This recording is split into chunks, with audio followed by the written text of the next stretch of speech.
আমরা আজকে 2024-এ নতুন বাংলাদেশে দাঁড়িয়ে একটি কথা স্পষ্ট করে বলতে চাই, বাংলাদেশের রাজনীতিতে এই ধরনের আদর্শ ভিত্তিক প্রশ্ন করে আমাদেরকে নির্বাচিত করা যাবে না।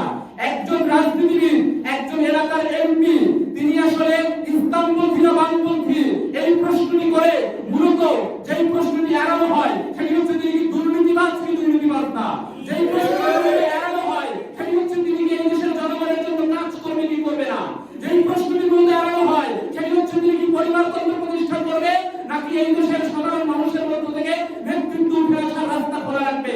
আমরা বলতে চাই, আমাদেরকেও বিভিন্ন সময় আমাদেরকে প্রশ্ন করা হয় নারী কমিশন ইস্যুতে আপনাদের মতামত কি, সেগুলো আপনাদের এলজিবিটিকিউ সমকামী ইস্যুতে আপনাদের মতামত কি। কিন্তু এটি বাংলাদেশের সাধারণ মানুষের প্রশ্ন না, এটি বাংলাদেশের মানুষের বেঁচে থাকার জন্য গুরুত্বপূর্ণ প্রশ্ন না।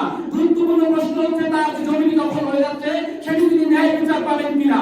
গুরুত্বপূর্ণ প্রশ্ন হচ্ছে তার বাজার মূল্য বৃদ্ধি পাচ্ছে সেটি আসলে ঠিক থাকবে কিনা। গুরুত্বপূর্ণ প্রশ্ন হচ্ছে এই ভারতীয় আগ্রাসন এই দেশে বন্ধ হবে কিনা।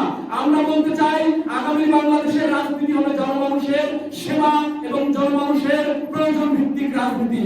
আমরা এই দেশে রুম ভিত্তিক রাজনীতি থেকে একেবারে দাঁড়িয়ে টি-শার্ট পরে বোরকা পরে শেখ হাসিনার বিরুদ্ধে এই দেশের মা বোনরা নেমে এসেছিল।